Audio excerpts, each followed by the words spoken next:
సరిలేరు నీకెవరు సినిమాతో super hit అందుకున్న Tollywood super star Mahesh Babu తాజాగా ఇప్పుడు సర్కార్ వారి పాట అనే సినిమాతో ప్రేక్షకుల ముందుకొచ్చారు. గీతా గోవిందం సినిమాతో బ్లాక్ బస్టర్ ని అందుకున్న పరశురామ్ ఈ సినిమాకి దర్శకత్వం వహించారు. మహానటి బ్యూటీ కీర్తి సురేష్ ఈ సినిమాలో హీరోయిన్ గా నటించింది. ముందు నుంచి ఈ సినిమాపై భారీ అంచనాలు నెలకొన్న సంగతి తెలిసింది.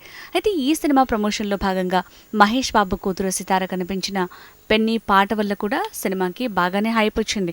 భారీ అంచనాల మధ్య ఈ సినిమా ఇవాళ అనగా మే 12, 2020న థియేటర్లలో విడుదలైంది. మరి ఈ సినిమా ప్రేక్షకులను ఎంతవరకు మెప్పించిందో చూసేద్దామా.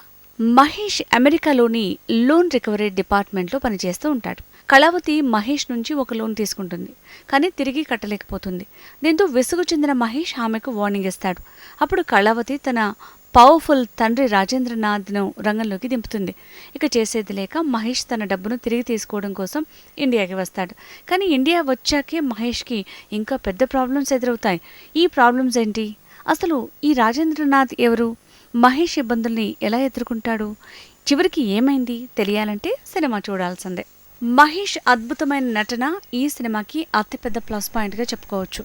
Mahesh screen presence, comedy timing మరియు యాక్షన్ ప్రేక్షకులను కట్టిపడేస్తాయి. మహేష్ బాబు ఈ సినిమాలో చాలా హ్యాండ్సమ్గా కనిపించారు. అలానే తన పాత్ర కూడా చాలా పవర్ఫుల్గా ఉంటుంది. అయినప్పటికీ తన పాత్రలో ఒదిగిపోయి మహేష్ బాబు చాలా చాలా బాగా నటించారు. కీర్తి సురేష్కి కూడా ఈ సినిమాలో నటనకు స్కోప్ ఉన్న పాత్ర దొరికింది. మహేష్ బాబుతో కీర్తి సురేష్ కెమిస్ట్రీ సినిమాకు బాగానే వర్కౌట్ అయింది.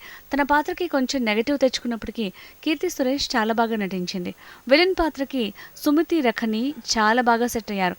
వెన్నెల కిషోర్ కామెడీ కూడా చాలా చాలా బాగా వర్కౌట్ అయింది. మిగతా నటీనటులు కూడా తమ పాత్రల పరిధి మేరకు బాగానే నటించారు.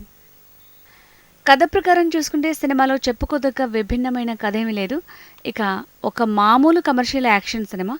ఒక దర్శకుడిగా పరశురామ్ ఈ సినిమా కోసం చాలా సినిమాటిక్ లిబర్టీస్ని తీసుకున్నట్లు అనిపిస్తుంది.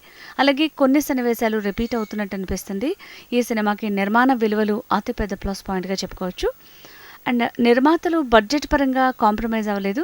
తమన్ సంగీతం కూడా ఈ సినిమాకి ఆయువుపట్టుగా చెప్పుకోవచ్చు. పాత్రలు మాత్రమే కాక తమన్ నేపథ్య సంగీతంతో కూడా అందరి దృష్టిని ఆకర్షించాడు. మది అందించిన విజువల్స్ చాలా చాలా బాగున్నాయి. బ్యాంకు రుణాల చెల్లింపుల విషయంలో మధ్యతరగతి వాళ్ళు ఎలాంటి అనుభవాలు ఎదుర్కొంటారు అనేది ఈ సినిమాలో చాలా చక్కగా చూపించారు. అయితే సినిమాలో కొన్ని సన్నివేశాలు లాజిక్ లేకుండా ఉంటాయి. కథ కూడా పలుచగానే అనిపిస్తుంది. ఫస్ట్ హాఫ్ మొత్తం కామెడీ మరియు ఎంటర్టైన్మెంట్తో బాగానే సాగిపోతుంది.